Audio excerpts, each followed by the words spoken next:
I fear not the dark itself, but what may lurk within it. Welcome to Lurk, bringing you creepy, strange, and bone-chilling stories, with your host, Jamie Jackson.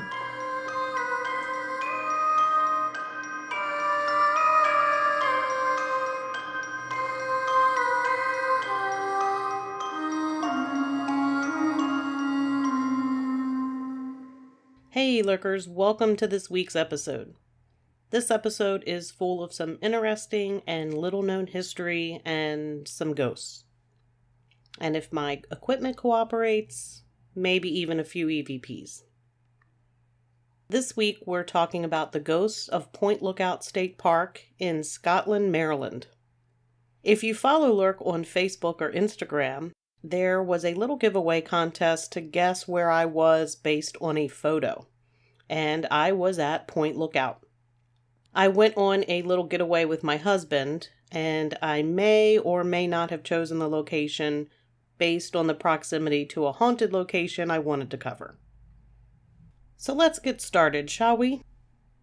Point Lookout State Park is a public recreation area and historic preserve on Point Lookout, which is the southernmost tip of a peninsula with the Chesapeake Bay on one side and the Potomac River on the other side.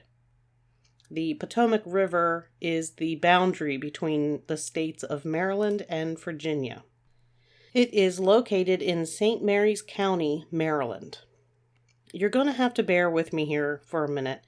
There is a lot of history in this area, and I don't know if I've said this before or not, but the history of an area typically points to the reasons for the haunting.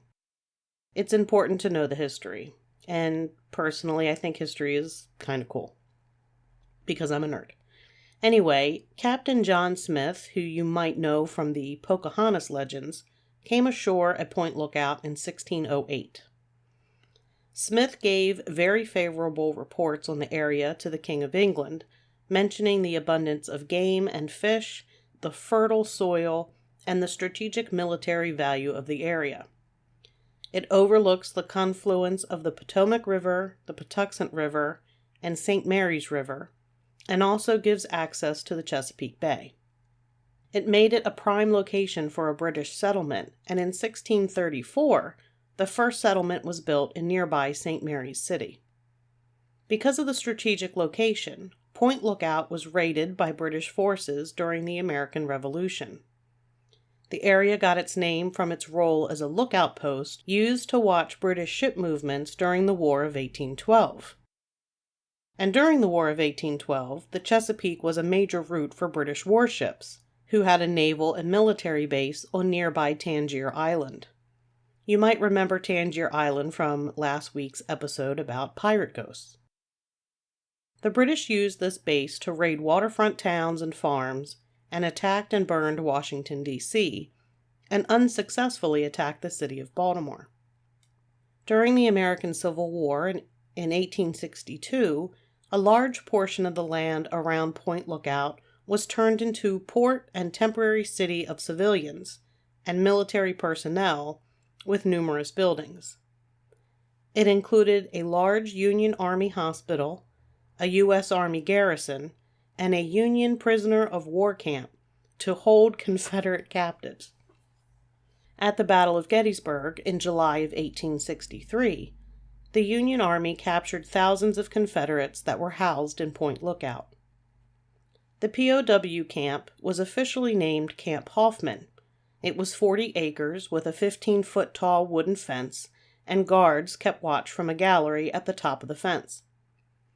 The camp was originally built to hold 10,000 men, but it ended up holding between 12,000 to 20,000 men when the prisoner exchanges were put on hold.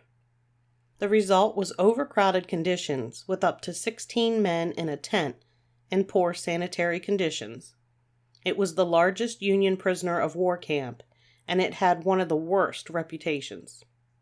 50,000 men total were held at the camp at one time or another, and about 4,000 died, mostly because of the poor conditions. Some numbers have that closer to 8,000. Prisoners were kept in an open-air camp in tattered old tents, It was hot and mosquito-infested in the summer and bitterly cold in the winter. There were reports of contaminated water and spoiled food. A smallpox outbreak forced the establishment of a separate unit for infectious disease. A relative of mine was arrested as a civilian and held at the camp, dying of pneumonia there 2 months before the end of the war. Also during the time of the Civil War, the USS Tulip, a Union gunboat, was on its way back to Washington, D.C. to have its starboard boiler repaired. The captain was under orders not to fire up the defective boiler, but he did it anyway, and on November 11, 1864, the Tulip exploded off of Ragged Point. 47 men died. Of the 10 survivors, 2 eventually died from their wounds. 8 mangled bodies washed up onto the beach at Point Lookout. Also of note, my 3 times great-grandfather was the pilot on the Tulip. They have a memorial service there every year near the anniversary. We were actually just there last week. Continuing with Point Lookout history, there's a lighthouse located there as well. It was originally built in 1830, beginning as a 1.5-story house. The building was then enlarged over the years. Tragedy happened not long after the lighthouse was built, when the first lightkeeper, James Davis, died on duty. During its history, 2 other keepers died while on watch. After the death of James Davis, his wife Anne maintained the lighthouse for many years after his death. Anne stayed in the lighthouse until her death. She was found laying in the lantern room, having died while performing her routine tasks.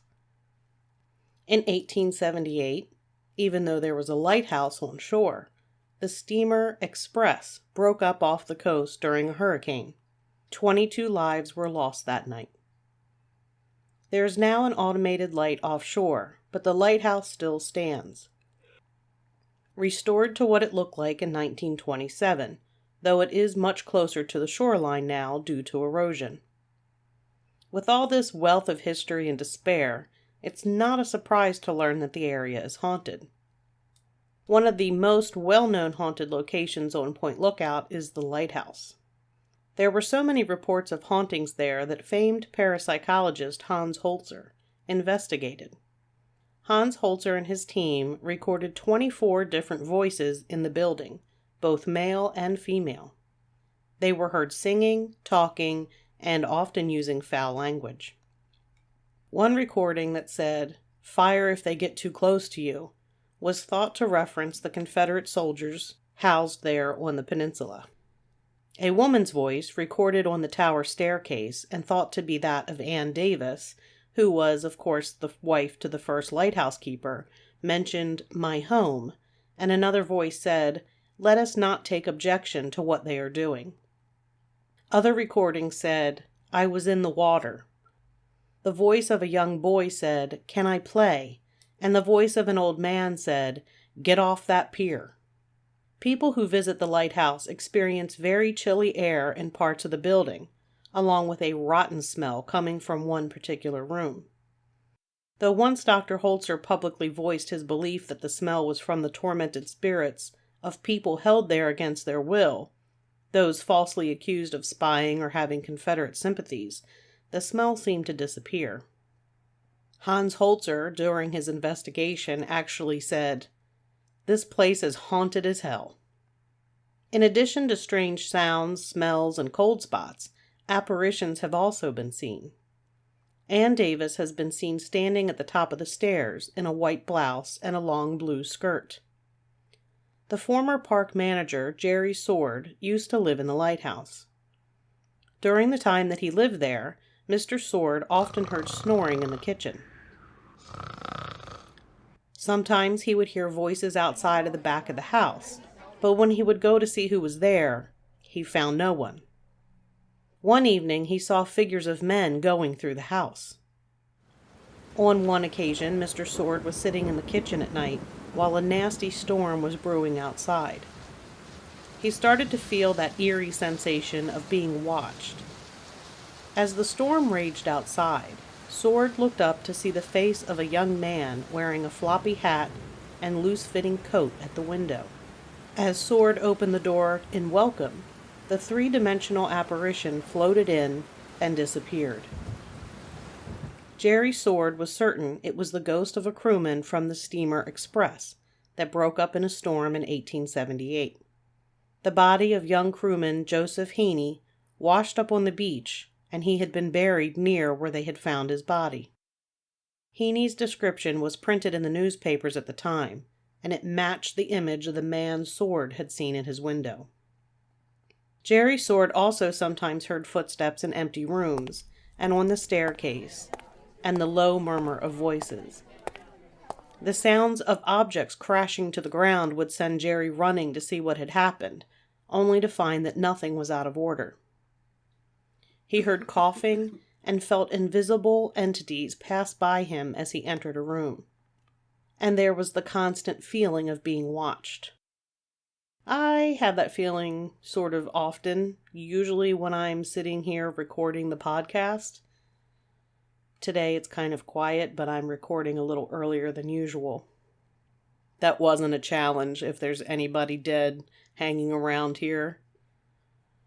Numerous fishermen throughout the years have heard calls for help while they're on the water, only to find that there was no one to be found. There's also some photographic evidence of spirits in the lighthouse. In the late 1970s, there was a seance held there.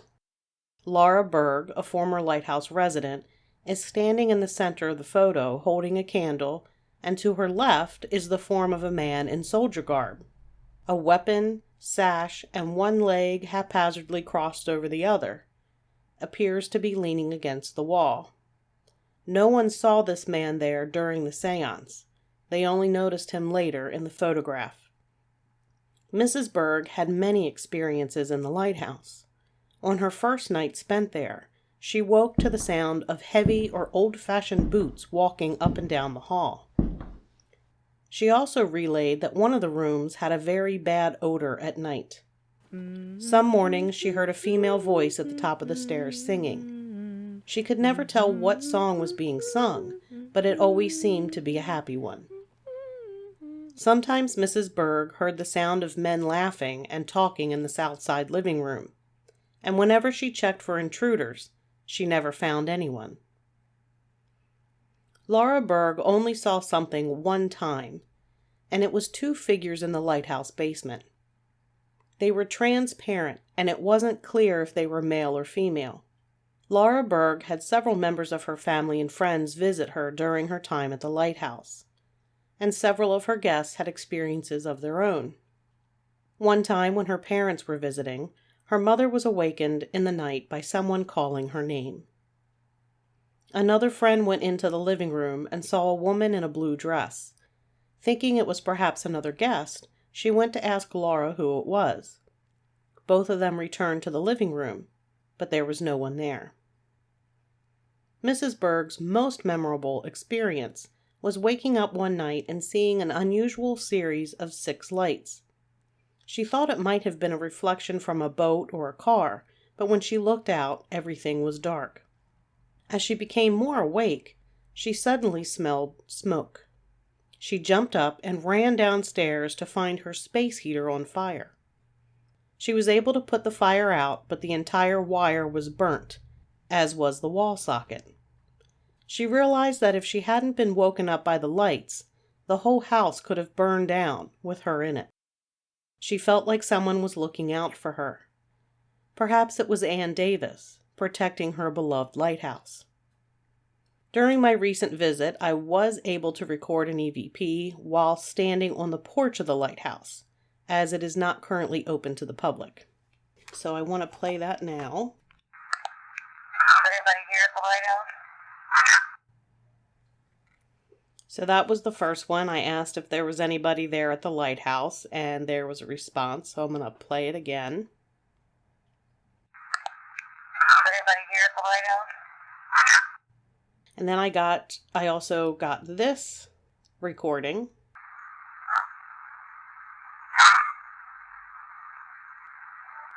Santa here? Anything you want to say?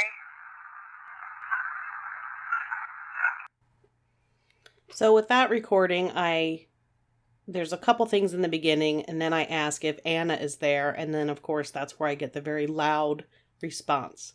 So I'm going to play that for you one more time.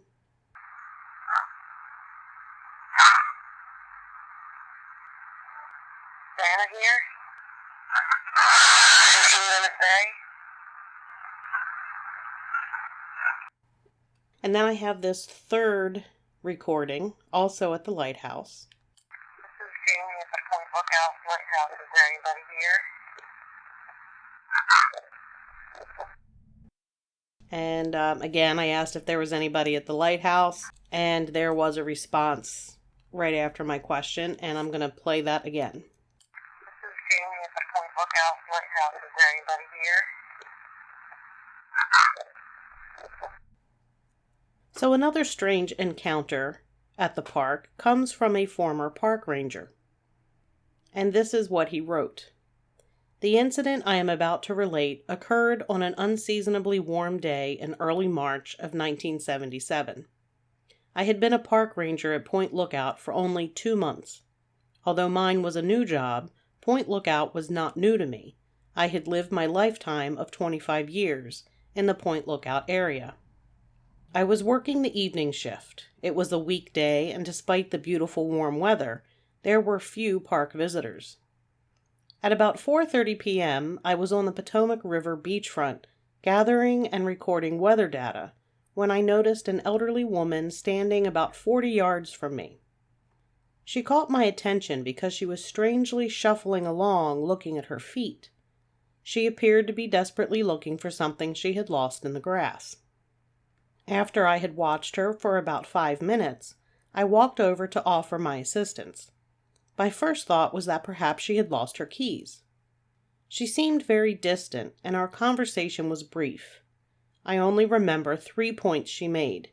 She did not need my assistance. She lived up the beach a ways, and she asked if I knew where the gravestones were that used to be where we were standing. I remember that for some reason I was imposing on the woman, and not wanting to be an imposition, I left to walk the 300 yards east to the Chesapeake Bay shore to record more data. About 5 minutes later, while I was walking back to my truck, which I had left parked near the river, I noticed that the woman had disappeared. It was then that I realized the adjacent parking lot was empty.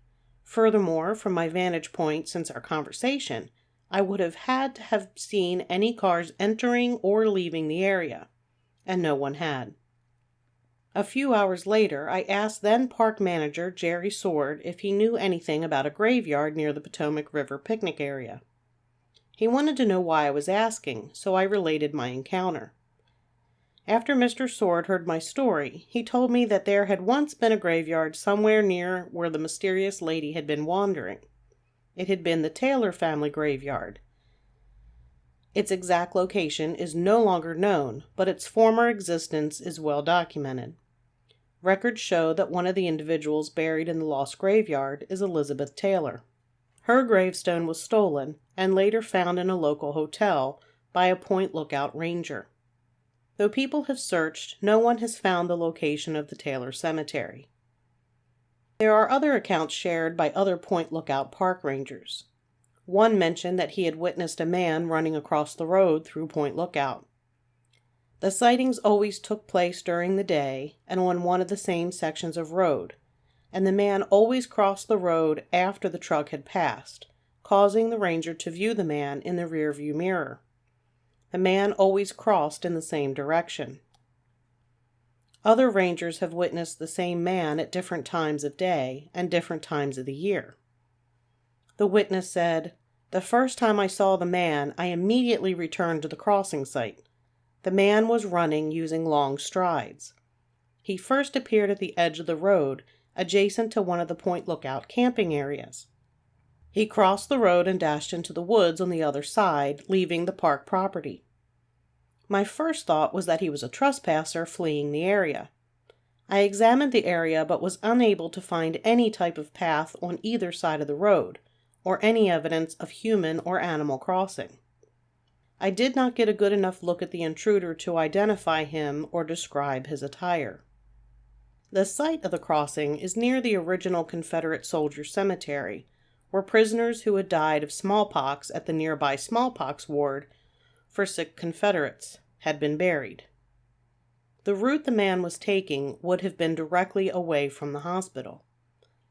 Apparently, Confederate prisoners would trick Union guards into sending them to the hospital, and then they would attempt to escape through the same woods from which the man was fleeing. Was this the ghost of a prisoner who had escaped the hospital only to die there in the woods? Because Point Lookout is on a peninsula, electricity can only be brought in from one direction. So it isn't uncommon for the point to lose power. On one stormy night, when the power was out, former park ranger Jerry Sword had an unusual experience. According to Jerry, he lit 3 identical candles on a candelabra in the living room. He left the candelabra for a few minutes to go in the kitchen to get his dinner. A few moments later, he heard a loud sound come from the living room. He went to see what had caused the noise. The candelabra was as he had left it, only there was a noticeable difference in the size of the candles. The first candle had only burned down about an inch. The second had burned down nearly 4 inches. But the third only had about an inch of wax left, and part of the candle was lying on the floor. The candle had somehow broken. Even more confusing was that the wick attached to the chunk of candle on the floor had obviously been burning, but it had been extinguished, and the wick on the piece of the candle left on the candelabra was burning. Later, Mr. Sword moved to a property next to an old Civil War road that ran the length of Point Lookout. On several occasions, Jerry Sword's German Shepherd seemed to see someone or something traveling on the old Civil War road. The dog would sit and watch invisible foot traffic go by for lengthy periods, and other times the dog would bark and lunge against his chain, as though he was trying to get to an intruder, walking down the road, though there was no one there. In September 1999, Ranger Kevin Hook was in his living room in the small white house across the road from the fishing pier. The room faced south and toward the road that the soldiers used to march into Point Lookout. Kevin's dog Timber was sitting at his feet, and next to him was a friend's dog. The thermometer read 100 degrees. Kevin and his friend were talking quietly when the 2 dogs jumped up and ran, panic-stricken, into the dining room. The dogs stood in the doorway, barking continuously at something in the living room. Suddenly, the living room turned bitter cold, even though the thermometer still read 100 degrees. The room was freezing in seconds, and the 2 men could even see their breath when they exhaled. It remained that cold for about 30 seconds, and then the temperature returned to the sauna-like temps. There was never any explanation as to what happened in the room that day, but it seems the 2 dogs sensed something was going on. As with many Civil War sites, reenactors sometimes present a living history at Point Lookout. During one such event, volunteer ranger Bob Krickenberger was dressed as a Union soldier and was staying in the guardhouse. The night was rainy, but Bob still went out to walk the grounds one last time. As he bent down to look at something, a bullet passed over his head and smashed into the window behind him. Shattered glass was all over the ground. He ran to his truck, and there he spent a restless night. At daybreak, Bob cautiously went to the guardhouse to check out the damage, but to his surprise, the window was completely fine, and there was no broken glass or a bullet anywhere around. Point Lookout State Park, in addition to the historical areas and fishing pier, also has a campground. I've camped there. It's actually pretty nice. It was closed this past year for renovations, and I'm not certain when it will be open. Hopefully next year. And the campground is, of course, also haunted. As you guessed, that might have been the reason why I suggested the family go there for a camping trip. A man by the name of Donald Goodman camped at Point Lookout many times with his family. In 1992, when Donald was 16, he was walking late at night with a friend.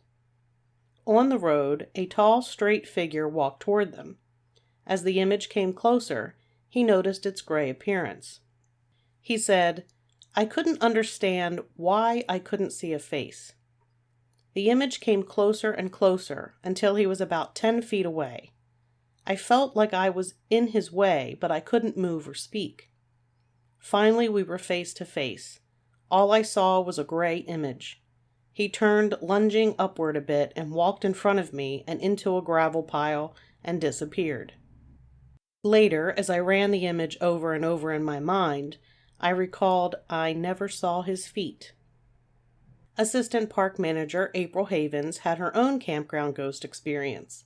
She was working the midnight foot patrol, and about 3 a.m., a deep, low-lying fog was hanging around, along with the smell of campfires.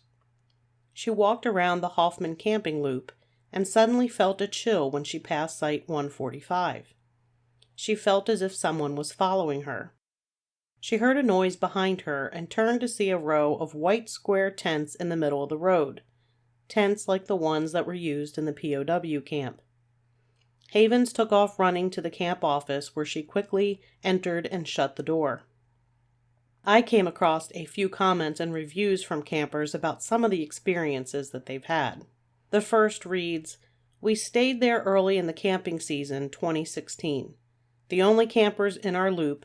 During the night, footsteps paced slowly back and forth outside our trailer. It had rained during the day before, and the ground was still quite soft.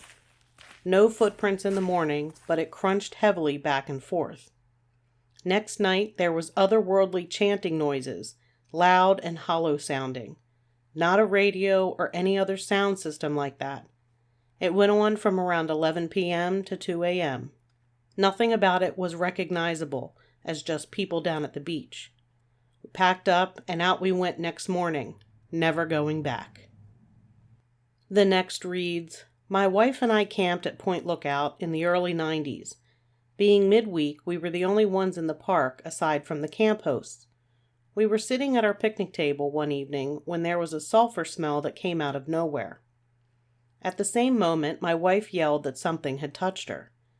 I turned around and saw one mantle of our propane lantern go out while the other stayed burning normally. Never before or since has this lantern ever done that. When we spoke with the host the next morning, they were not surprised, telling us that we had been visited by one of the local ghosts. Prior to this, we had no idea that the area was haunted. Definitely a lively place." And last but not least, this one says, "I just wanted to say I personally experienced the Confederate soldier at Point Lookout. He looks exactly like Abe Lincoln in a Confederate soldier suit and looks worried but on a mission. I encountered him walking on a trail from the campsites, myself and my 2 stepbrothers. He paid no mind to us, but geez, he was harsh looking. I thought it so odd that he was in such heavy, outdated clothes because it was in the high 90s out.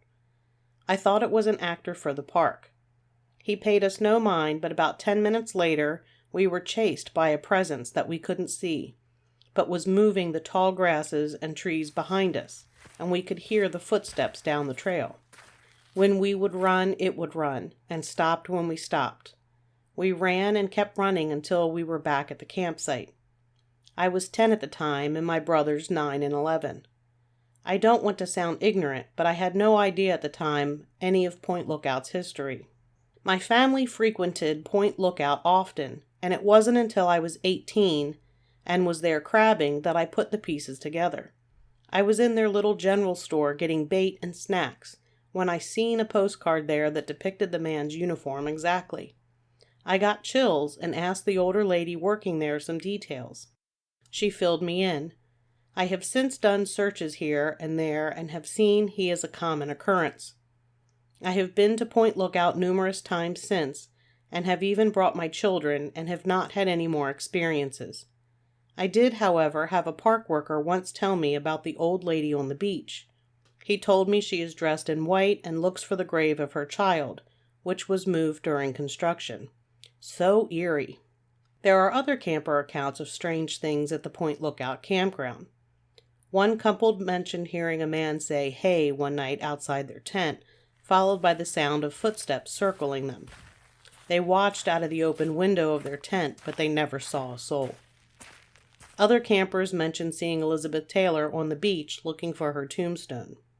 I also recorded a couple of EVPs from Point Lookout from the area of the hospital. So I'm going to play the first one for you. Something you want to say?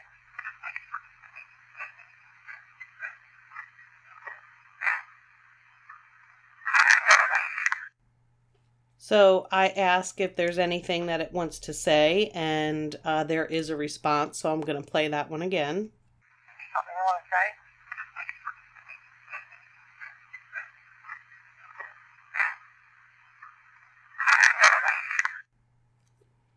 say? And here is another one.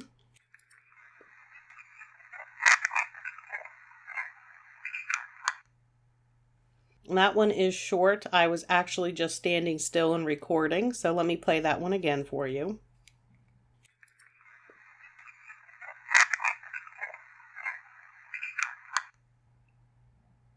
And here is another one. We're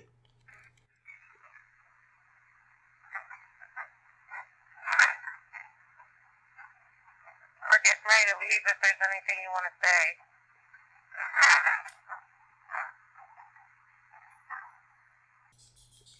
Again, we were getting ready to leave the area, and I just asked if anybody wanted to say something, and there was a response. So let me play that for you again.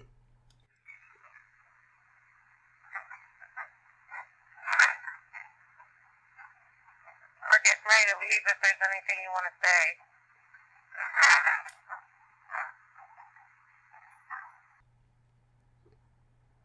So as I mentioned, I have camped there at Point Lookout, but I did not encounter any ghosts, except maybe the ghosts of the overcooked vegetables from dinner. I was hoping I'd have my toe pulled, as that is a phenomena mentioned by campers. Seems that's how the guards check to see if a sleeping prisoner was dead or not. Honestly, I wasn't hoping that I would have my toe pulled, because if that happened, I would have crapped in my tent. So that's going to do it for this episode. As always, you can find episodes of Lurk wherever you listen to your favorite podcasts, or at lurkpodcast.com, where we have episodes and links to our socials. Be sure to give us a like or follow on Facebook or Instagram.